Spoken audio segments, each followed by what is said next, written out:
बिस्मिल्लाहिर्रहमानिर्रहीम। अस्सलामुअलैकुम।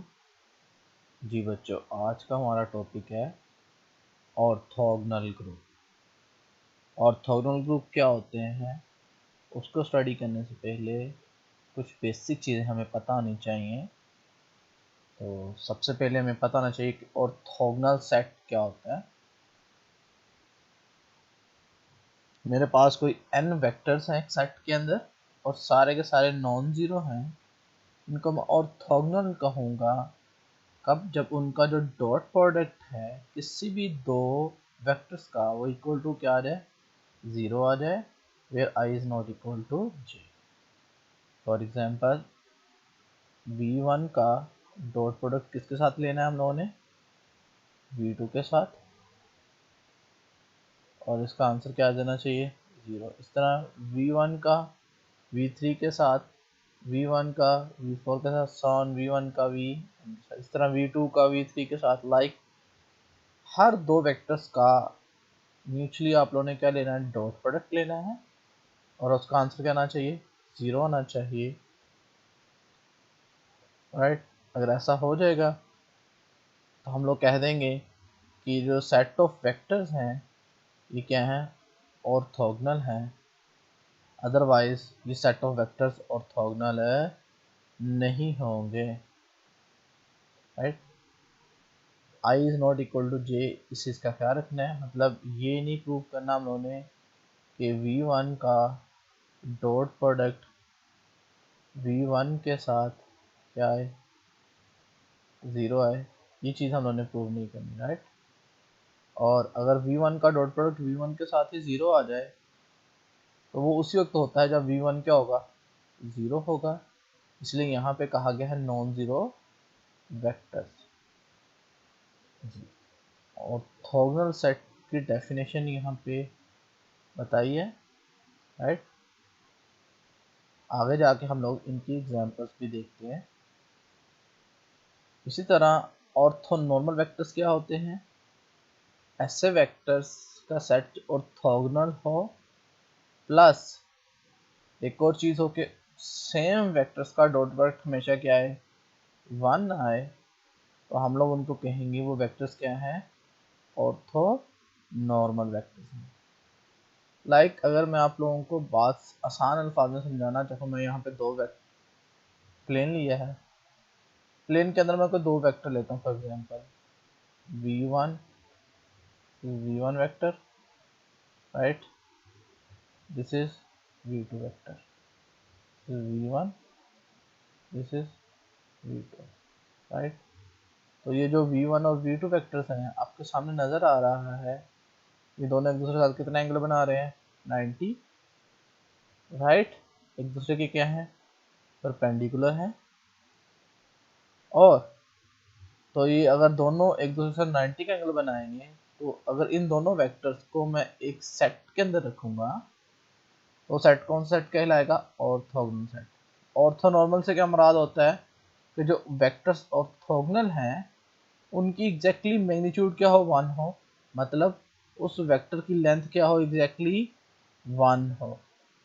राइट, तो उस सेट को हम लोग क्या नाम देंगे, ऑर्थोनॉर्मल सेट। मैंने आप लोगों को ज्योमेट्रिकली मीनिंग भी समझा दिया है।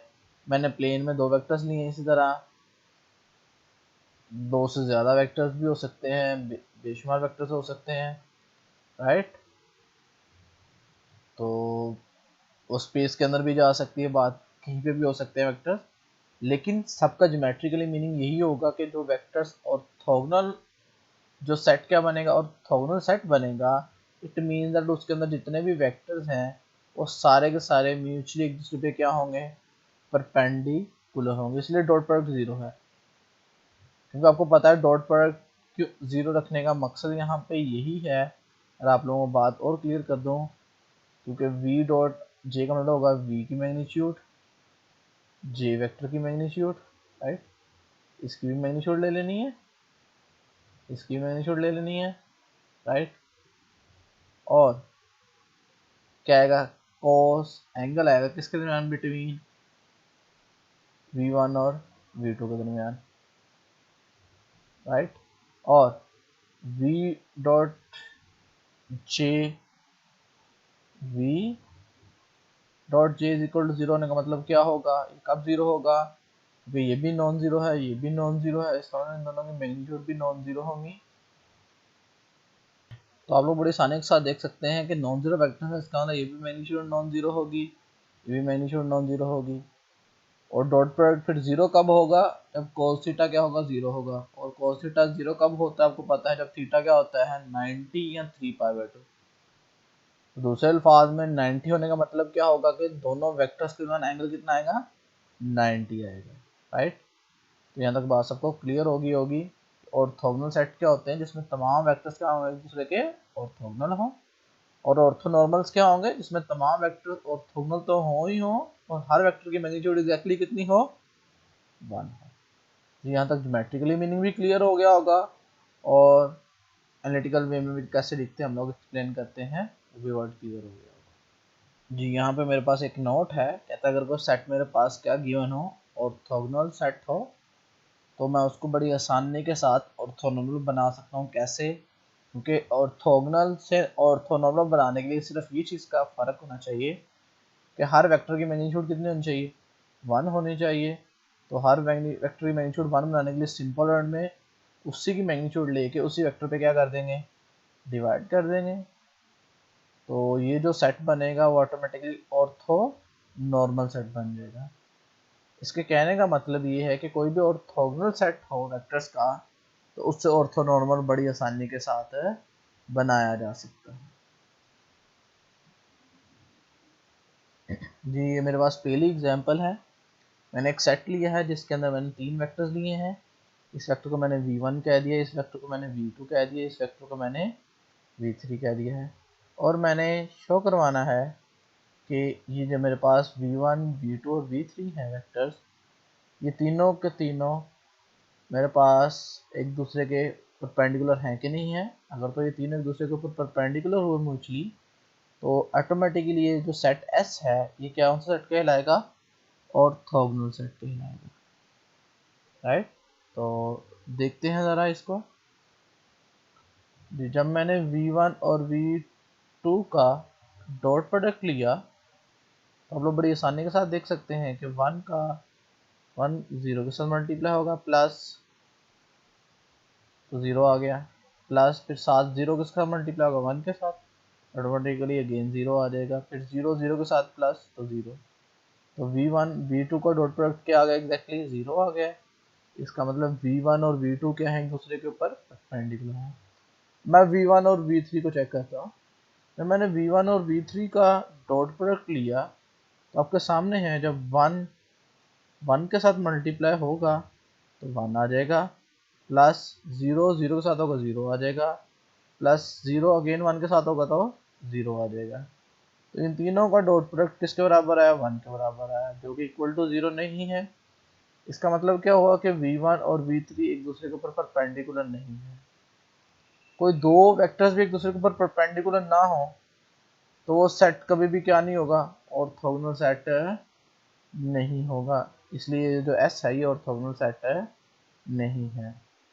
हाँ, अगर इस सेट में से मैं एक वेक्टर v3 वाला निकाल दूं, मतलब ये वाला जो वेक्टर है इस सेट में से S में से निकाल दिया जाए, और एग्जैक्टली ये सिर्फ और सिर्फ ये दो वेक्टर्स एक सेट के अंदर मौजूद हों, जिस सेट के अंदर दोनों ये वेक्टर्स मौजूद होंगे, वो सेट ऑटोमेटिकली कौन सा सेट हो जाएगा, ऑर्थोगोनल सेट हो जाएगा, क्योंकि ये दोनों एक दूसरे के ऊपर क्या है, परपेंडिकुलर है, राइट। यहाँ तक बात क्लियर हो जाएगी। लेकिन ये जो गिवन सेट S है ये ऑर्थोगोनल नहीं है। ये दूसरी एग्जांपल्स देख लेते हैं। एक सेट लिया जिसके अंदर मैंने दो वेक्टर्स लिए हैं, इन दोनों वेक्टर्स को मैंने v1 और v2 का नाम दे दिया है। अगेन मैंने वही चेक करना है कि ये सेट ऑर्थोगोनल सेट है कि नहीं है, राइट। तो इन दोनों वेक्टर्स का मैंने डॉट प्रोडक्ट लिया, 1 1 के साथ मल्टीप्लाई होगा तो 1 आ जाएगा, प्लस 1 -1 के साथ मल्टीप्लाई होगा तो -1 आ जाएगा, 1 और -1 आपस में कैंसिल हो गए तो 0 आ गया। इसका मतलब क्या हुआ कि v1 और v2 एक दूसरे के ऊपर क्या है, ऑर्थोगोनल है, परपेंडिकुलर है। इसीलिए ये जो सेट होगा S ऑटोमेटिकली कौन सेट कहलाएगा, ऑर्थोगोनल सेट कहलाएगा। अब मैंने चेक करना है क्या ये जो सेट एस है ये ऑर्थोनॉर्मल भी है कि ये नहीं है। तो आप लोग बड़ी आसानी के साथ पहला वेक्टर लेंगे, उसकी मैग्नीट्यूड लोगे तो उसकी मैग्नीट्यूड कितनी आती है एग्जैक्टली √2, जो कि 1 के बराबर नहीं आई। इसका मतलब क्या हो, ये सेट ऑर्थोगोनल तो है लेकिन ऑर्थोनॉर्मल नहीं है। पीछे मैंने आप लोगों को एक एग्जांपल नोट बताया था स्टार्ट में डेफिनेशन के बाद कि जो ऑर्थोगोनल सेट होगा उसको ऑर्थोनॉर्मल बनाया जा सकता है। कैसे? उन वेक्टर्स को उसी की मैग्नीट्यूड पे क्या कर दिया जाए, डिवाइड कर दिया जाए। तो आप लोग देख सकते हैं इसकी मैग्नीट्यूड भी एग्जैक्टली √2 आएगी, इस वेक्टर की मैग्नीट्यूड भी एग्जैक्टली √2 आएगी। तो हमने क्या किया, दोनों वेक्टर्स को उनकी मैग्नीट्यूड पे 1 बाय 1 क्या कर दिया, डिवाइड कर दिया। तो उस सेट को मैंने अब नाम दे दिया किसका, एस डैश का। एस तो ऑर्थोनॉर्मल नहीं था, क्यों? क्योंकि वेक्टर्स की मैग्नीट्यूड 1 नहीं आती थी। लेकिन एस डैश क्या होगा, ऑर्थो नॉर्मल होगा, क्योंकि दोनों वेक्टर्स परपेंडिकुलर भी हैं और दोनों वेक्टर्स की मैग्नीट्यूड क्या है, एग्जैक्टली 1 है। तो इस तरीके से आप लोग कोई भी सेट जो आप लोग चेक कर सकते हो ऑर्थोगोनल है कि नहीं है, ऑर्थोनॉर्मल है कि नहीं है। अगर कोई सेट ऑर्थोगोनल हो तो आप लोग उसको ऑर्थोनॉर्मल बना सकते हो। कैसे, मैंने आपको बना के भी दिखा दिया। यहाँ तक बात सबको क्लियर होगी जी। अब नेक्स्ट डेफिनेशन देखते हैं। मेरे पास कोई भी स्क्वायर मैट्रिक्स है और रियल स्क्वायर मैट्रिक्स है, मतलब उसकी जो एंट्रीज हैं वो रियल नंबर है, उसको मैंने ए से रिप्रेजेंट किया है। उस मैट्रिक्स को मैं क्या कहूँगा, ऑर्थोगोनल मैट्रिक्स कहूँगा। कब? जब वो इस कंडीशन को सेटिस्फाई कर दे कि ए का ट्रांसपोज ए किसके बराबर आ जाए, आंसर आइडेंटिटी के बराबर आ जाए। अगर ऐसा मैट्रिक्स जो इस प्रॉपर्टी को क्या कर देगा, सेटिस्फाई कर देगा, वो मैट्रिक्स कौन सा मैट्रिक्स कहलाएगा, ऑर्थोगोनल मैट्रिक्स, राइट। अब ये आप लोग बड़ी आसानी के साथ देख सकते हैं कि अगर किसी दो मैट्रिक्स का प्रोडक्ट इक्वल टू आइडेंटिटी आ जाए तो दोनों मैट्रिक्स एक दूसरे के क्या हो कहलाते हैं, इनवर्स कहलाते हैं।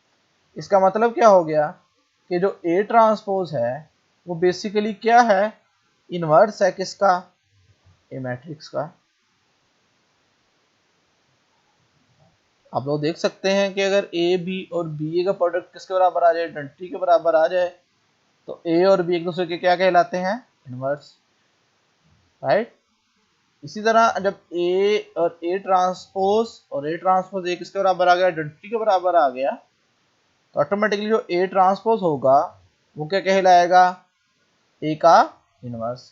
तो दूसरे अल्फाज में एक स्क्वायर मैट्रिक्स जो होगा वो ऑर्थोगोनल मैट्रिक्स तब होगा जब उस मैट्रिक्स का इनवर्स एग्जैक्टली उसके किसके बराबर आ जाए, ट्रांसपोज के बराबर आ जाए। अब यही काम मैंने सपोज किया है, मैं आप लोगों को समझाना चाह रहा हूँ कि मैंने कहा लेट्स सपोज मेरे पास कोई एक मैट्रिक्स ए लिया है और मैंने कहा वो कौन सा मैट्रिक्स है, ऑर्थोगोनल मैट्रिक्स है। मैंने सपोज कर लिया ए क्या कैसा है, ए बी सी डी, उसका ट्रांसपोज क्या आएगा, ए सी डी बी। अब ए कौन सा मैट्रिक्स लिया मैंने, ऑर्थोगोनल मैट्रिक्स लिया, तो मुझे एक चीज का पता है कि जो आइडेंटिटी होगी, आइडेंटिटी मैट्रिक्स आएगा वो किसके बराबर आएगा, ए ट्रांसपोज के।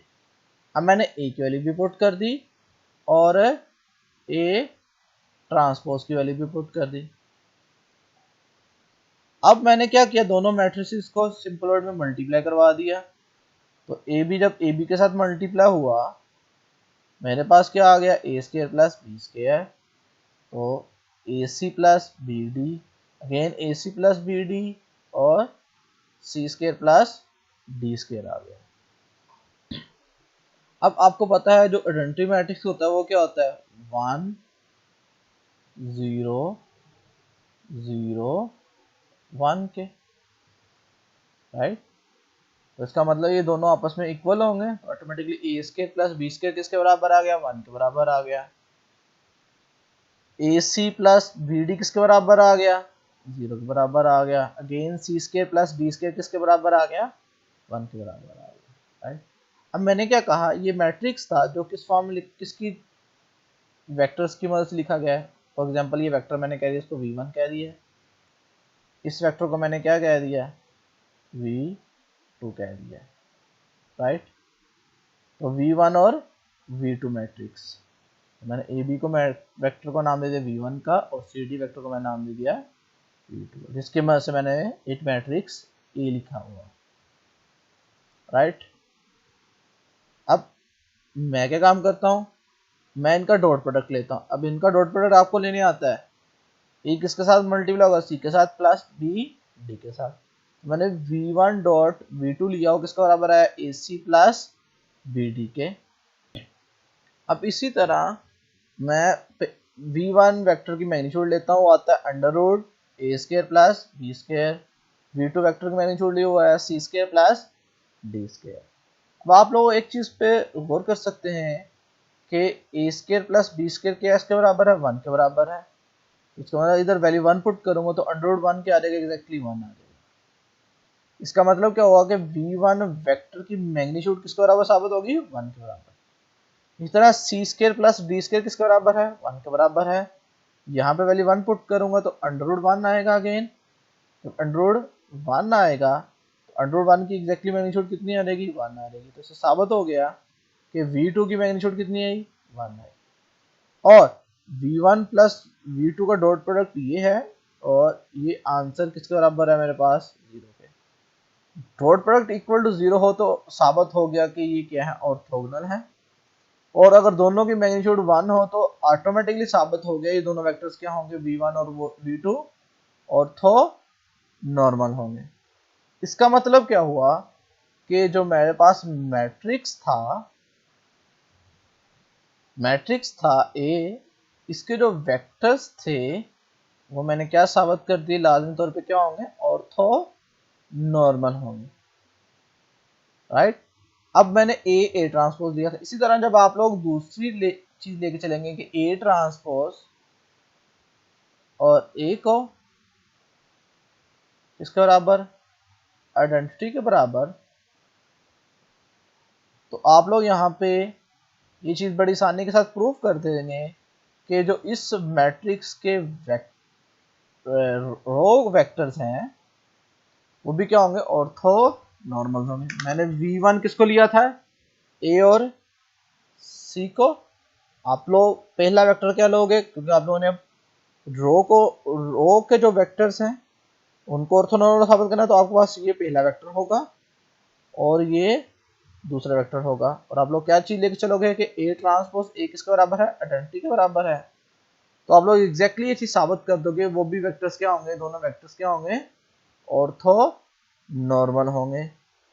तो यहाँ बिल्कुल जिस तरीके से मैंने वेक्टर्स जो कॉलम वेक्टर्स है उनको ऑर्थोनॉर्मल साबित किया है, आप लोग रो वेक्टर्स को भी क्या साबित कर सकते हो कि वो क्या होंगे, ऑर्थो नॉर्मल होंगे। तो यहाँ तक बात आपको क्लियर होगी कि N orthonormal matrix is a real square matrix whose columns and rows are orthonormal vectors, मतलब जिनकी रोज भी और कॉलम्स भी क्या बनाते हो, वेक्टर्स, ऑर्थोनॉर्मल वेक्टर्स बनाते हो। क्यों बनाएंगे ऑर्थोनॉर्मल वेक्टर्स, अभी हम लोगों ने ये सारे का सारा रिजल्ट प्रूव किया। अब मैं एक बहुत ही इंटरेस्टिंग प्रॉपर्टी और प्रूव करने जा रहा हूँ ऑर्थोनॉर्मल मैट्रिक्स की, और वो प्रॉपर्टी ये है कि कोई भी ऑर्थोगोनल मैट्रिक्स होगा, मतलब मैं कहता हूँ ए अगर ऑर्थोगोनल मैट्रिक्स है, जैसा कि यहाँ पे दिया गया है ए मेरे पास ऑर्थोगोनल मैट्रिक्स है, तो मैं प्रूव करूंगा जो इसका डिटर्मिनेंट होगा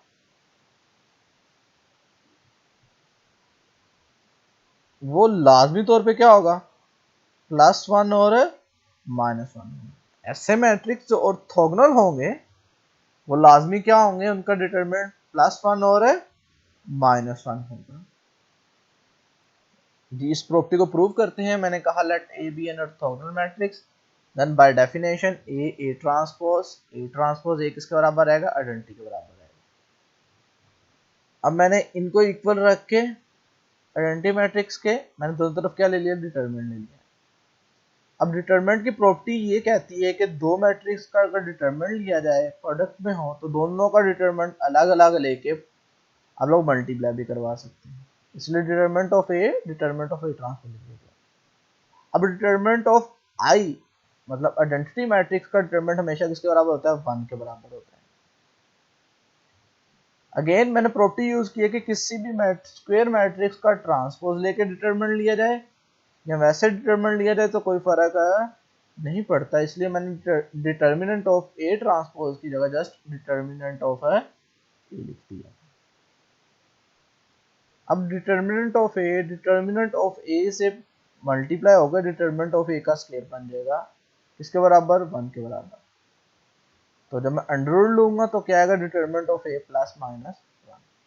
तो ये चीज प्रॉपर्टी साबित होगी कि अगर कोई भी ऑर्थोगोनल मैट्रिक्स लेते हैं तो उसका डिटर्मिनेंट या तो +1 होगा या -1 होगा,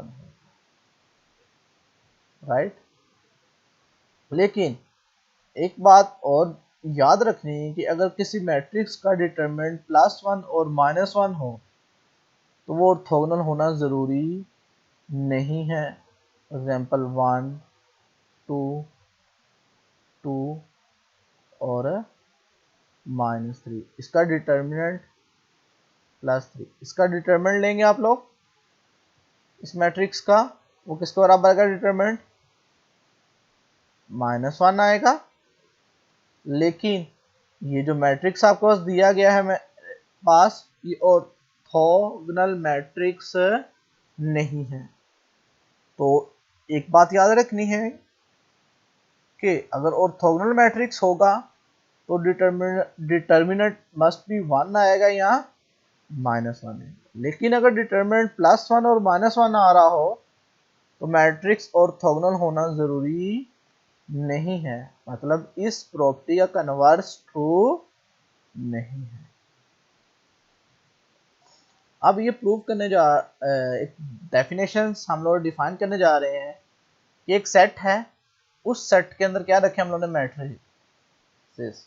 कौन सा मैट्रिसेस, ऑर्थोगोनल मैट्रिसेस, राइट। मतलब एक सेट मैंने फॉर एग्जांपल इसको एस का नाम दिया है, इसके अंदर जो एलिमेंट्स होंगे वो क्या होंगे, मैट्रिक्स होंगे, मतलब ए लिया बी लिया, और ये कौन से मैट्रिक्स होंगे, जो कि ऑर्थोगोनल है, राइट। जब आप लोग ऑर्थोगोनल मैट्रिक्स लेंगे दो नहीं आएंगे, कितने आएंगे, इनफाइनाइट आएंगे, राइट। मैंने तो 2 एग्जांपल्स के तौर पर लिखे हैं, कितने मैट्रिसेस आएंगे, इनफाइनाइट। जब इन तमाम मैट्रिसेस को आप लोग सेट में रखेंगे, right, n by n orthogonal matrices मुराद मैं आपको क्लियर कर देता हूँ। फॉर एग्जांपल मैं कहता हूँ जी 2 बाय 2 के मैट्रिसेस लेता हूँ, तो ऐसे तमाम मैट्रिसेस जिनका जो क्या होंगे, ऑर्थोगोनल होंगे, उन तमाम मैट्रिसेस को मैंने इस सेट में रख देना है। जब तमाम के तमाम मैट्रिसेस को इस सेट में रख दूंगा, राइट, तो जो मेरे पास सेट बनेगा वो कहता है ये क्या बनाएगा, एक ग्रुप बनाएगा। ये सेट क्या बनाएगा, एक ग्रुप बनाएगा। और इसको किससे रिप्रेजेंट करूंगा मैं, O2 से, राइट। इसी तरह n बाय n का होगा, जितने भी मैट्रिसेस कौन से, जो n बाय n के जितने भी स्क्वायर मैट्रिसेस जो कौन से होंगे, ऑर्थोगोनल मैट्रिसेस होंगे, उनको एक सेट में रखूंगा तो वो क्या बनाएगा, ग्रुप बनाएगा। और उसको कौन सा ग्रुप से रिप्रेजेंट करूंगा, ऑर्थोनॉर्मल ग्रुप से, ON, n mean order of matrices n by n, right. अब अगर मैं सिर्फ और सिर्फ ऑर्थोगोनल मैट्रिसेस में से ऐसे ऑर्थोगोनल मैट्रिसेस पिक करता हूं जिनका डिटर्मिनेंट एग्जैक्टली क्या आएगा, 1 आएगा, तो वो भी कहता है एक ग्रुप बनाएगा, और उस ग्रुप को क्या नाम देता है, स्पेशल ऑर्थोगोनल ग्रुप। और उसको किससे रिप्रेजेंट करता है, SON से।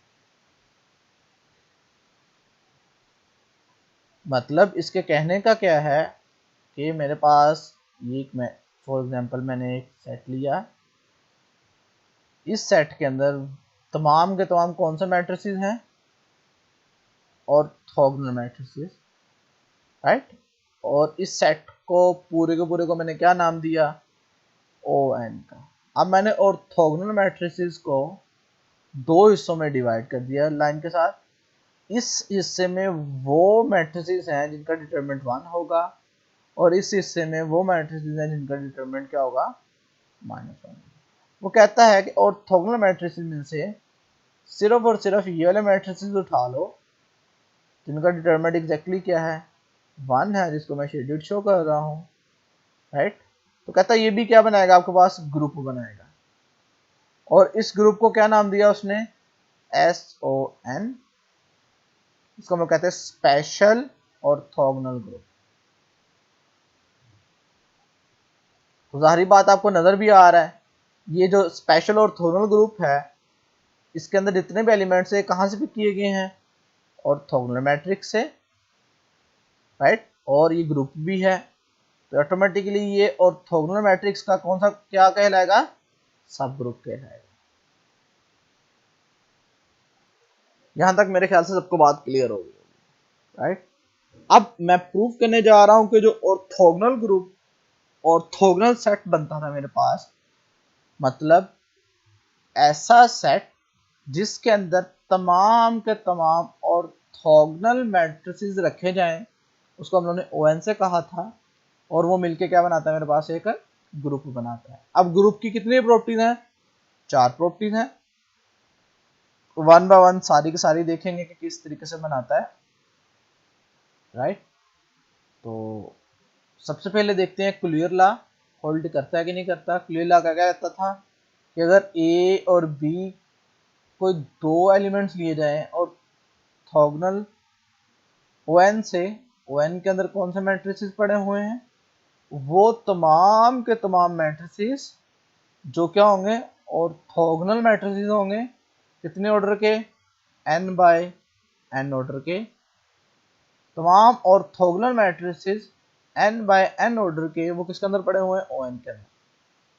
अब इसको मैंने क्या प्रूव करना है, ग्रुप प्रूव करना है। तो चारों की चारों प्रॉपर्टीज वन बाय वन देखता हूं। सबसे पहले मैंने A और B लिया, मतलब इसके कोई 2 एलिमेंट लिए, और मैंने प्रूव करना है कि बाइनरी ऑपरेशन के लिहाज से वहां पे मल्टीप्लिकेशन है वो दोबारा उसी सेट से क्या करते हैं, बिलोंग करते हैं कि नहीं करते।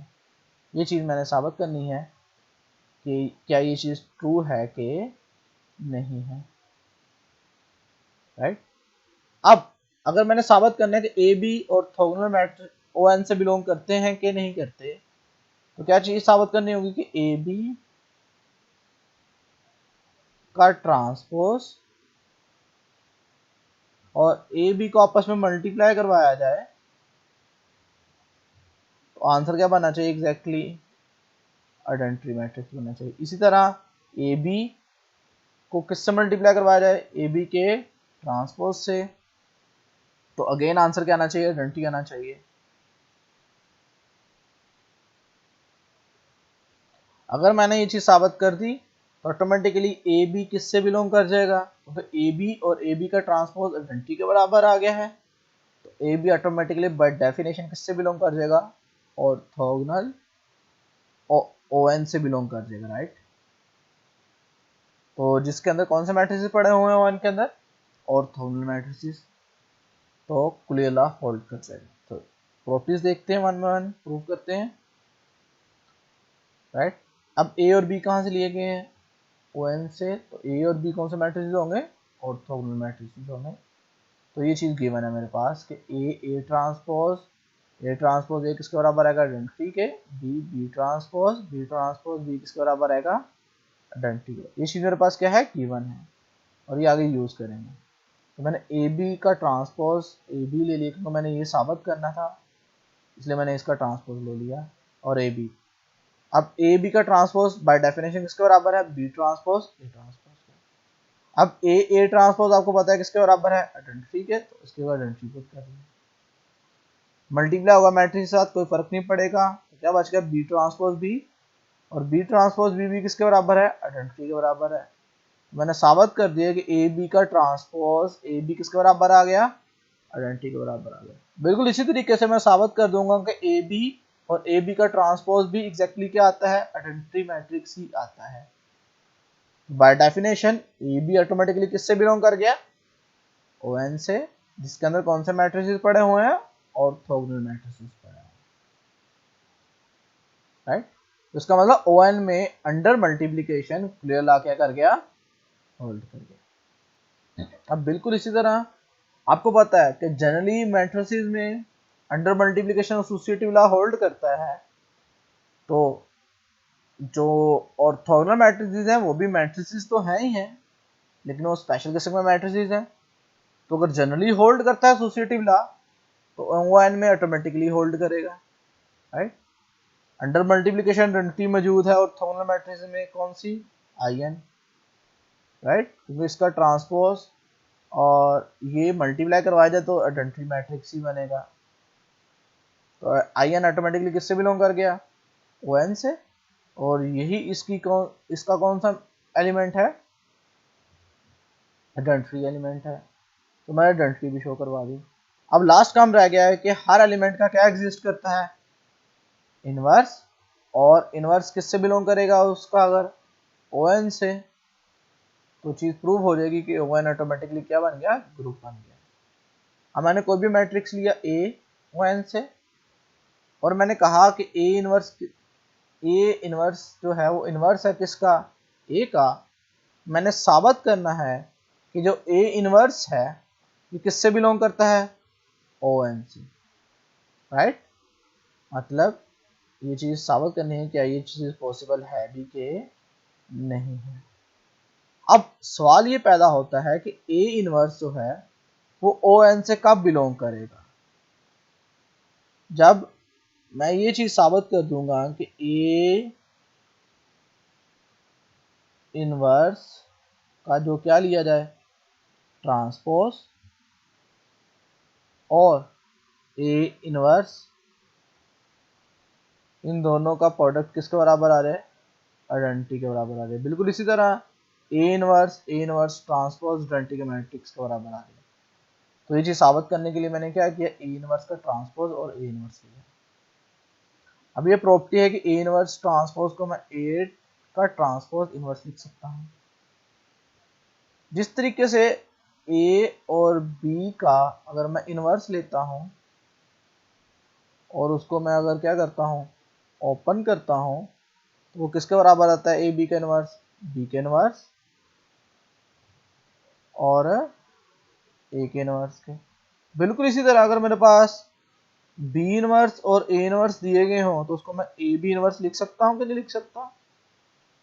तो यही काम यहाँ पे कर रहा हूँ कि ए ट्रांसपोज का इनवर्स है और ए इनवर्स है, इसको मैं लिख सकता हूँ ए ट्रांसपोज का कंबाइन का इनवर्स। अब मुझे पता है ए ओ एन से बिलोंग करता है, तो ए ट्रांसपोज किसके बराबर आएगा, आइडेंटिटी के, और आइडेंटिटी का इनवर्स एग्जैक्टली क्या होता है, आइडेंटिटी ही होता है। तो ये चीज साबित होगी कि ए इनवर्स का ट्रांसपोज ए इनवर्स किसके बराबर आ गया, आइडेंटिटी। बिल्कुल इसी तरह आप लोग साबित कर देंगे कि ए इनवर्स और ए इनवर्स का ट्रांसपोज भी एग्जैक्टली किसके बराबर आ गया, आइडेंटिटी के बराबर आ गया। तो बाय डेफिनेशन ए इनवर्स किससे बिलोंग कर गया, ओ एन से। इसका मतलब कोई भी मैट्रिक्स लें और उसका इनवर्स जो होगा वो भी अगेन ओ एन से बिलोंग कर गया है। तो ओ एन में हर एलिमेंट का क्या मौजूद है, इनवर्स मौजूद है। ऑटोमेटिकली ओ एन क्या साबित हो गया, ग्रुप साबित हो गया अंडर मल्टीप्लिकेशन। ये चीज मैंने साबित करनी थी, और इस तरीके से ओ एन को मैंने साबित कर दिया कि ये कौन सा ग्रुप बनाता है, ऑर्थोगोनल ग्रुप, राइट। बिल्कुल इसी तरीके से आप लोग स्पेशल ऑर्थोगोनल ग्रुप को प्रूव कर सकते हैं, क्योंकि स्पेशल ऑर्थोगोनल ग्रुप जो है एस ओ एन, वो ओ एन का क्या है, सबसेट है। तो सब ग्रुप प्रूव करने के लिए आप लोग सब ग्रुप क्राइटेरिया यूज कर सकते हैं। अच्छा, एक इम्पोर्टेंट यहाँ पे नोट है, लास्ट वन, जो बड़ा ही इम्पोर्टेंट पॉइंट है, वो आप लोगों को मैं क्लियर कर देना चाहता हूँ कि जब मैंने ऑर्थोगोनल ग्रुप लिया, राइट, तो मैंने उसके दो हिस्से कर दिए। एक हिस्से को इसमें डिटरमिनेंट कितना था, 1 था, और मैंने कहा ये भी क्या बनाता है, आपके पास ग्रुप बनाता है। लेकिन ऐसा हिस्सा जिसमें डिटरमिनेंट -1 था, वो वाला पोर्शन ऑर्थोगोनल मैट्रिक्स का ग्रुप नहीं बनाता, इसलिए हम लोगों ने उसका जिक्र भी नहीं किया। क्यों नहीं ग्रुप बनाता, मैं आप लोगों को एग्जांपल से समझा देता हूँ। -1 1 0 0 1। जब आप लोग इसी मैट्रिक्स का इसी के साथ मल्टीप्लाई करवाएंगे तो कौन सा मैट्रिक्स आ जाएगा? आइडेंटिटी मैट्रिक्स आ जाएगा। और इसका डिटरमिनेंट क्या होता है? 1 होता है। लेकिन इसका भी डिटरमिनेंट क्या होता है? -1 होता है। इसका मतलब क्या हुआ कि मैंने -1 वाले डिटरमिनेंट वाले मैट्रिक्स को -1 वाले से मल्टीप्लाई करवाया तो उसका ऑटोमेटिकली आंसर -1 नहीं है बल्कि क्या आ गया? 1 आ गया। इसका मतलब इस हिस्से में क्लियर लॉ ही होल्ड नहीं करता। इसलिए जिन ऐसे ऑर्थोगोनल मैट्रिसेस जिनका डिटरमिनेंट -1 हो वो जरूरी नहीं है कि ग्रुप बनाएंगे, इसलिए हम लोगों ने उनका जिक्र भी नहीं किया, राइट। लेकिन ऐसे मैट्रिसेस, कौन से? ऑर्थोगोनल मैट्रिसेस जिनका डिटरमिनेंट क्या होगा? 1 होगा, वो ग्रुप बनाएंगे, जिसको हम लोगों ने नाम दिया था special orthogonal group, ON SON। और अब आपने इसको बड़ी आसानी के साथ साबित कर लेना है कि ये जो है वो सब ग्रुप है किसका? ON का, बाय यूजिंग सब ग्रुप क्राइटेरिया। जी बहुत शुक्रिया।